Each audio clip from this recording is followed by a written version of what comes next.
When I heard about the Dobbs decision coming down that Friday morning, I was literally started shaking with anger.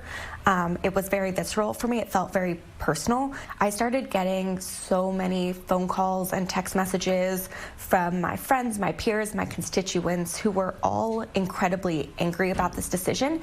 And in particular, were asking what they needed to do to protect themselves. Why do you feel like your bill is necessary now? As the Federal Court of Appeals starts to hear arguments in the mifepristone case, I think it has the potential to be even more impactful than the Dobbs decision in many ways. Now, I often say that the Dobbs decision wasn't only about abortion, it was fundamentally a decision about privacy, because how these states are going to actually enforce the laws that they're putting in place is going to impact everybody's privacy. So this bill, I introduced the My Body, My Data Act. What it does is it creates a national standard so that companies can only collect and retain what is strictly necessary to provide the service you're asking of them. For instance, if they're a period tracking app, they can't also collect location data. Companies cannot sell or share that data.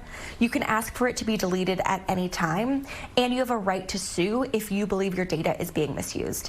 We know that this data can be very vulnerable, whether you're searching online for medication abortion, for where an abortion clinic could be, whether you're tracking your period or fertility information, whether you're using an app-based transportation service, your location data.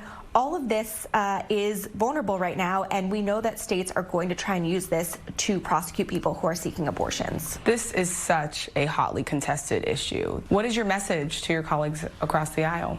My message is very clear. It's this: whether or not you believe in people should have access to abortion, whatever you think about the issue of abortion, I think we can all agree, and the majority of Americans agree, that government should not be using your personal, private, reproductive health data to prosecute a crime against you.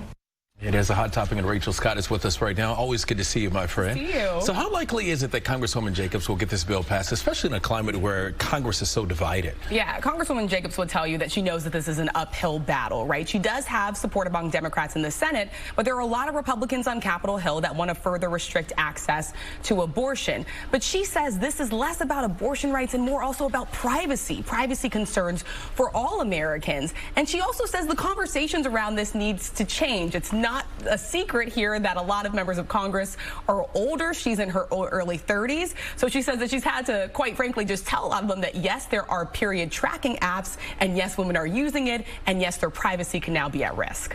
You've traveled all over the country covering this story.